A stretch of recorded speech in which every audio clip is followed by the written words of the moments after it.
नमस्कार, आदाब। मैं ओम प्रकाश लोहार। यूट्यूब की ऑनलाइन क्लास में आपका फिर से स्वागत है। मित्रों, अपना जो टॉपिक चल रहा था राजस्थान के भौतिक प्रदेश, उसमें अपन के 2 पार्ट हो गए। आज तीसरा पार्ट जो पूर्वी या पूर्व का जो मैदानी प्रदेश है उसको देखेंगे आज।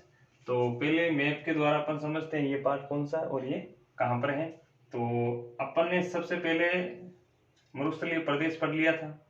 तत्पश्चात अपन ने अरावली के बारे में पढ़ा था। आज अपन जो लेंगे वो ये जो इधर का पार्ट है, ये सारा का सारा क्या है, ये है पूर्वी मैदानी प्रदेश। तो ये अरावली के जो पूर्व क्षेत्र में है, जिसको अपन क्या कहते हैं, पूर्वी मैदानी प्रदेश। तो आइए देखते हैं इसके बारे में। आज का जो अपना टॉपिक है वो रहेगा पूर्व का मैदानी प्रदेश या भाग। मित्रों, ये जो राजस्थान का जो पार्ट है पूर्वी मैदानी प्रदेश, ये सबसे ज़्यादा उपजाऊ क्षेत्र है। यहाँ पर बहुत सारी नदियाँ हैं और यहाँ की जलोढ़ मिट्टी है वो काफ़ी उपजाऊ होने के कारण यहाँ का जो जनघनत्व है वो ज़्यादा संख्या में यहाँ लोग रहते हैं। तो शुरुआत करते हैं अरावली के पूर्व में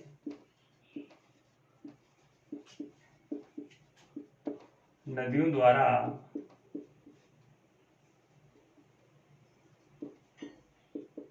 मैदानी प्रदेश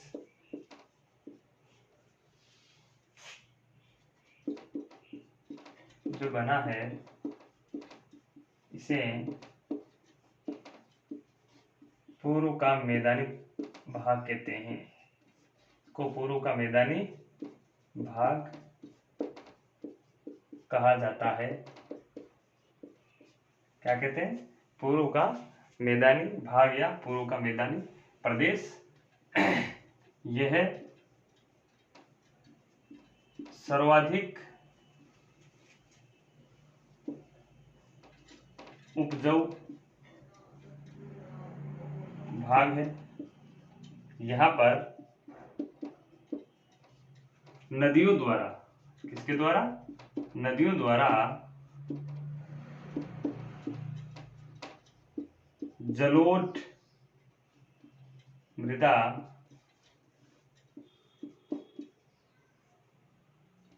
लाकर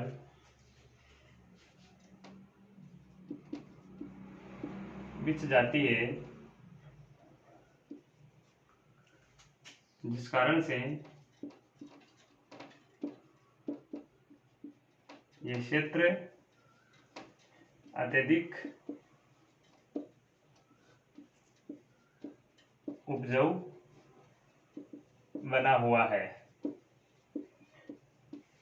तो नदियों द्वारा यहाँ पर जलोढ़ मिट्टी का जो है वो क्षेत्र बहुत बड़ा हो गया है और लगातार जलोढ़ मृदा यहाँ पर आने से यहाँ की जो मिट्टी है वो काफ़ी उपजाऊ हो चुकी है। और उपजाऊ होने के कारण ही यहाँ पर उपजाऊ होने के कारण यहाँ पर सर्वाधिक जनसंख्या निवास करती है। तो मित्रों ध्यान रखेंगे आप, सर्वाधिक जो जनसंख्या है वो पूर्वी मैदानी प्रदेश में निवास करती है। सर्वाधिक जनसंख्या निवास करती है। ये क्षेत्र सर्वाधिक घनत्व वाला क्षेत्र है। घनत्व वाला क्षेत्र है। तो मित्रों यहाँ पर जब कृषि कार्य अच्छा होता है, यहाँ की जो मृदा है वो उपजाऊ है, कृषि और सिंचाई के जो साधन है वो आसानी से उपलब्ध हो जाते हैं। तो इसलिए यहाँ का जो जनसंख्या घनत्व है वो काफ़ी है अन्य क्षेत्रों के बजाय। और इस क्षेत्र में राज्य की कुल जनसंख्या का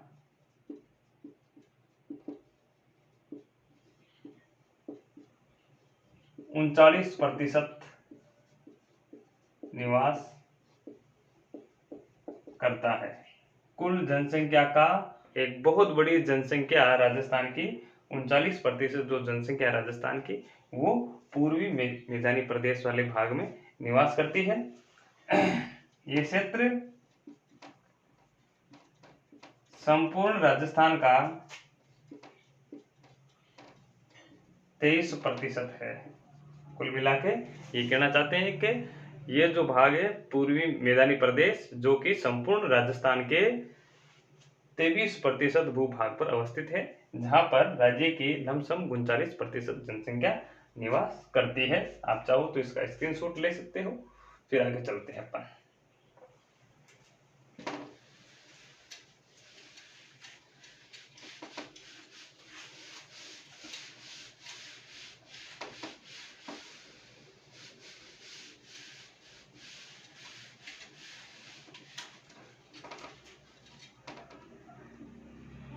यहाँ की जलवायु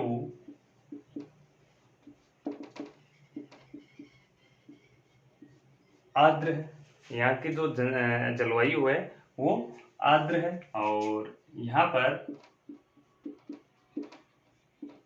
50 से 80 सेंटीमीटर वर्षा होती है और यहाँ पर सिंचाई का जो साधन है वो कुओं से होती है। ज्यादातर जो इस क्षेत्र में सिंचाई का जो कार्य है वो कुओं के माध्यम से होता है, लेकिन भीलवाड़ा में तालाबों द्वारा सिंचाई का कार्य होता है। लेकिन भीलवाड़ा में ज्यादातर जो सिंचाई का जो स्रोत है वो वहाँ के तालाब हैं। इसके साथ में ध्यान रखेंगे इस क्षेत्र में गुड़गांव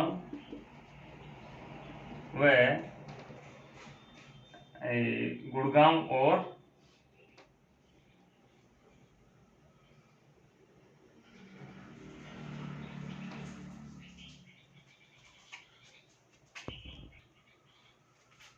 भरतपुर नामक नहरें हैं जो सिंचाई का स्रोत है, तो सिंचाई का स्रोत है। तो कुल मिला के ध्यान रखेंगे यहाँ की जो जलवायु है वो आर्द्र है, यहाँ पर वर्षा अच्छी होती है और इसकी जो मात्रा है वो 50 से 80 सेंटीमीटर की है, इतनी यहाँ पर वर्षा होती है। यहाँ पर जो सिंचाई का प्रमुख जो साधन है वो कुएं हैं और भीलवाड़ा के अंदर तालाबों से सिंचाई होती है और गुड़गांव और भरतपुर नामक 2 नहरें हैं जिनके माध्यम से यहाँ पर सिंचाई की जाती है। मुख्य बात अब ध्यान देंगे, ये जो पूर्वी मैदानी प्रदेश है इसको 4 भागों में रखकर अपन अध्ययन करेंगे। तो देखते हैं, पूर्वी मैदानी प्रदेश को 4 भागों में बांटा गया है। नंबर 1, सबसे बड़ा चंबल बेसिन का भाग। नंबर 2, माही या इसको कह सकते हैं अपन छप्पन बेसिन। Number 3, Banas basin. और नंबर 4, बाणगंगा बेसिन। तो इन चारों बेसिनों का अपन अध्ययन करेंगे। इससे पहले आप इसका स्क्रीनशॉट ले सकते हैं, इसके बाद अपन आगे चलते हैं।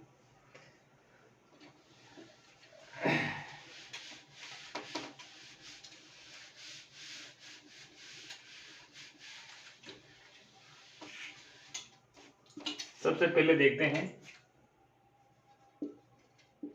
चंबल बेसिन। आपको पता है मित्रों, चंबल नदी है वो मध्य प्रदेश से आती है और चित्तौड़ के उस टूटे हुए भाग से 84 से राजस्थान में प्रवेश करती है। इसके बाद में ये चित्तौड़ के बाद में कोटा है और कोटा के बाद में बूंदी है, बूंदी के बाद में सवाई माधोपुर करौली होते हुए ये जो है अपना जल यमुना तक ले जाती है। तो ये सारा का सारा जो बेसिन है ये चंबल बेसिन कहलाता है। तो सबसे पहले देखते हैं चंबल बेसिन। चंबल नदी का क्षेत्र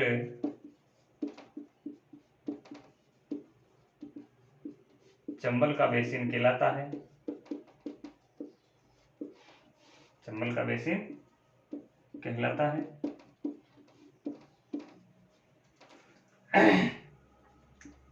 ये क्षेत्र पूरे भारत में अपने उत्खात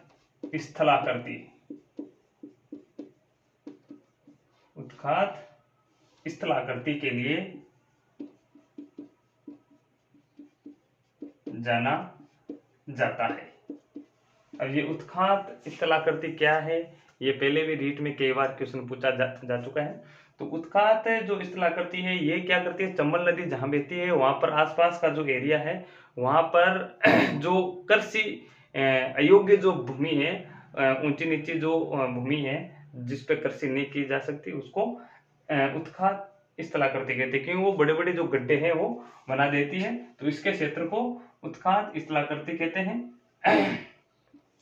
जो कि सर्वाधिक उत्खात स्थला आकृति सर्वाधिक जो है वो करौली के क्षेत्र में है। दूसरा है, एक नाम आता है बीहड़। ये बीहड़ जो है ये चंबल नदी जब अपने वेग से बहती है तो जगह जगह क्या है, मृदा का कटाव हो जाता है। क्या हो जाता है, चंबल नदी के बहाव से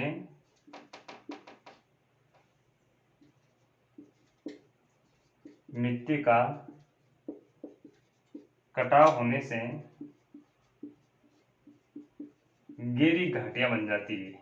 क्या बन जाती है मित्रों, गहरी घाटियां बन जाती है, जिसे बीहड़ कहते हैं। और स्थानीय भाषा में डांग कहा जाता है। क्या कहा जाता है, डांग कहा जाता है। और ये डाकुओं की शरणास्थली है। क्या है मित्रों, डांग क्षेत्र जो है ये डाकुओं की क्या है, शरणास्थली है। तो आप मुख्यतः उत्खात जो स्थलाकृति है इसको ध्यान में रखेंगे, बीहड़ के बारे में ध्यान रखेंगे। और तीसरा जो इससे जुड़ा हुआ नाम आता है वो है खादर। क्या है, खादर। इस खादर को आप ध्यान रखेंगे क्योंकि चंबल का जो बहाव है उस प्रभाव से 5 से 30 फीट गहरे जो गड्ढे बनते हैं, गड्ढे बन जाते हैं, उसे खादर कहा जाता है। ये दिखाई नहीं दे रहा है तो मैं ये खादर जो है वो यहाँ ऊपर लिख देता हूं, थोड़ा सा इसको हटा के यहाँ से। खादर, खादर से तात्पर्य है चंबल के प्रभाव से उसके आसपास के क्षेत्र में, आसपास के क्षेत्र में 5 से 30 फीट के गड्ढे बन जाते हैं,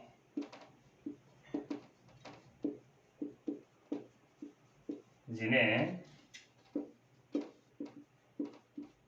खादर कहते हैं।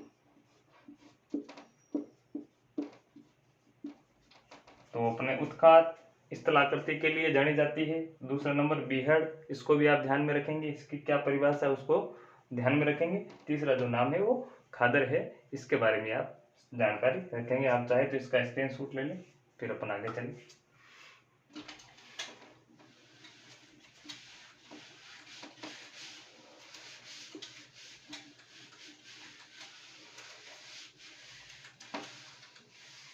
इसके बाद अपन देखेंगे मित्रों चंबल का जो बेसिन है वो चंबल, चित्तौड़, आपको पता है 84गढ़ से ये प्रवेश करती है।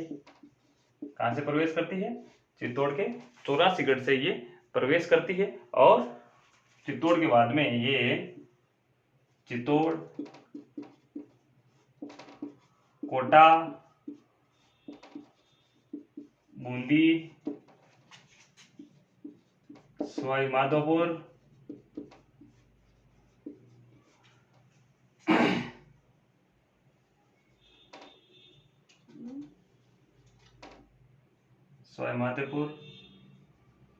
करौली और धौलपुर बहते हुए यमुना यूपी में प्रवेश करती है और यमुना के अंदर जाके इसका समापन हो जाता है। तो ये संपूर्ण जो इसका जो क्षेत्र है ये चंबल बेसिन कहलाता है। अगला है अपना माही बेसिन। तो माही बेसिन में आप सबसे पहले तो ध्यान रखेंगे, माही का जो बेसिन है उसको ही छप्पन का बेसिन कहते हैं। और ये माही नदी के आसपास का जो क्षेत्र है उसके द्वारा लाई गई जो उपजाऊ मिट्टी है उसी का जो क्षेत्र है। 56 छोटे मोटे जो स्थान है अपन कह सकते हैं नल नाले हैं, गांव बसे हैं, इसके आसपास का जो क्षेत्र है वो 56 का बेसिन कहलाता है। मुख्यतः इसके देखो नाम क्या क्या है वो आपको ध्यान में रखने हैं। इसी को ही कुमारिका खंड कहते हैं। क्या कहते हैं मित्रों? कुमारिका खंड। इसका नाम क्या है? कुमारी खंड, बंगुरी प्रदेश, इसी को कहते हैं लाट का प्रदेश या लाट प्रदेश। ये इसके माही बेसिन के उपनाम है। तो लाट प्रदेश कहते हैं, पुष्प प्रदेश कहते हैं, और पुष्प प्रदेश के साथ में ही इसको कुमारिका, पुष्प प्रदेश, बांगुरिका, गुप्त प्रदेश भी कहते हैं। गुप्त प्रदेश और पाताल प्रदेश के नाम से भी इसको जानते हैं। तो माही बेसिन के नाम 56 का बेसिन भी है, कुमारिका खंड भी है, बांगुरी प्रदेश भी है, लाट प्रदेश है, पुष्प प्रदेश है, गुप्त या पाताल प्रदेश। ये को पूछ लें कि कुमारिका खंड, तो आप बता सकते हैं स्कंद पुराण में। किसमें?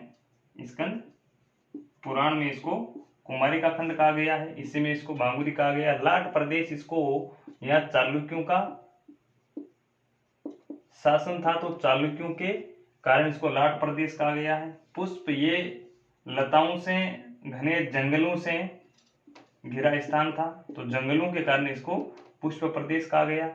गुप्त और पाताल जो प्रदेश है ये नाम यहाँ पर तपस्या करने वाले ऋषियों ने रखा है।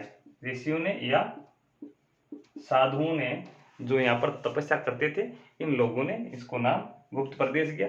एक नाम और मिलता है व्याघ्रवाट। व्याघ्रवाट ये नाम भी माही बेसिन का ही नाम है, व्याघ्रवाट।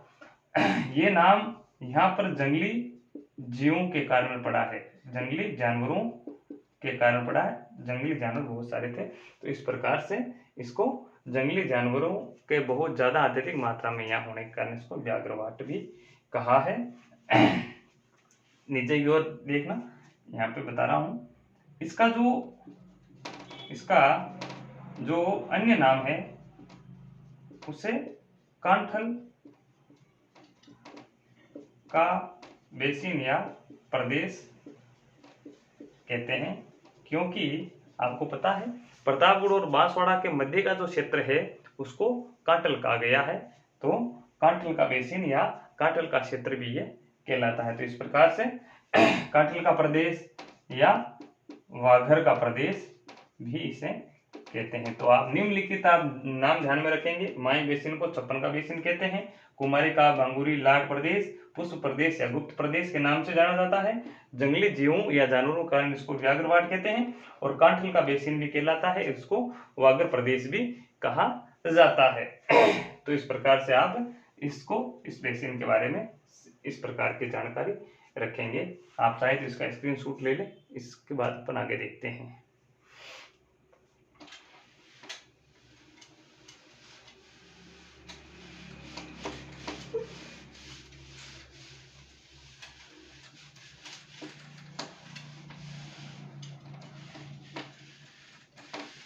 अब है बनास का बेसिन। बनास बेसिन, तो मित्रों आपको यह जानकारी होनी चाहिए कि जो बनास नदी है वो राजसमंद की जो खमनोर की पहाड़ियां वहां से निकलती है। खमनोर से निकलने के बाद वे चित्तौड़ में जाती है, भीलवाड़ा में जाती है, भीलवाड़ा के बाद में अजमेर जाती है और अजमेर के बाद में ये टोंक, सवाई माधोपुर जाके ये अपने गंतव्य स्थान जो खंडर तहसील का रामेश्वर है, रामेश्वरम, उसके अंदर जाके ये जो चंबल नदी है उसमें मिल जाती है। तो आप ध्यान रखेंगे ये खमनोर की पहाड़ियों से निकलती है। खमनोर की पहाड़ी से इसका उद्गम होता है। इसके बाद में ये चित्तौड़, ये तो हो गया राजसमंद, राजसमंद में बहती है। राजसमंद के बाद में चित्तौड़ जाती है, फिर भीलवाड़ा जाती है, अजमेर, टोंक और सवाई माधोपुर। चंबल, बनास और लूणी 6 जिलों में बहती है। तो 1 2 3 4 5 6, तो सवाई माधोपुर में जाके ये चंबल में मिल जाती है। इसका जो ये 6 जिलों का जो क्षेत्र है ये बनास बेसिन कहलाता है। और बनास पर टोंक जिले में, टोंक जिले का एक क्षेत्र है टोडा रायसिंह। कौन सा? टोडा रायसिंह। यहाँ पर बिसलपुर बांध बना हुआ है। कौन सा? बिसलपुर बांध इस नदी पर बना है, जो कि अजमेर और जयपुर को पेयजल की आपूर्ति करता है। इसकी पेयजल की आपूर्ति, जल आपूर्ति करता है। तो इस प्रकार से चंबल बेसिन, बनास बेसिन को आप ध्यान रखेंगे। खमनोर की पहाड़ियों से निकलती है। चित्तौड़, भीलवाड़ा, अजमेर, टोंक, सवाई माधोपुर के अंदर जो रामेश्वर जो क्षेत्र है, रामेश्वर, यहाँ पर जाके ये चंबल के अंदर मिल जाती है, जहाँ पर त्रिवेणी संगम भी है। चंबल के साथ में बनास और एक छोटी सी नदी है सीप, वो यहाँ मिलकर एक त्रिवेणी संगम का निर्माण करती है। तो ये क्षेत्र इस तरफ का है और ये इस तरफ ये बहने वाली मुख्य नदी है। ये पूर्ण बहाव के साथ में, ये पूर्ण बहाव के साथ बहने वाली राजस्थान की सबसे बड़ी नदी है। सबसे बड़ी नदी है। देखिए मित्रों, अगर सबसे बड़ी नदी पूछे राजस्थान की तो आप बता सकते हैं चंबल, लेकिन पूर्ण बहाव के साथ में अगर कोई नदी पूछे आपको, तो पूर्ण बहाव के साथ में सबसे लंबी नदी जो है वो अपनी बनास है। और इसके अलावा जो काफी जो जानकारियां हैं वो जब अपन नदियां पढ़ेंगे तो उसके बारे में पढ़ लेंगे। तो पूर्ण बहाव के साथ में सबसे लंबी नदी राजस्थान की बनास नदी है। तो ये बनास बेसिन अपना हुआ। आप चाहे तो इसका स्क्रीनशॉट ले सकते हैं। इसके बाद अपन आगे देखते हैं।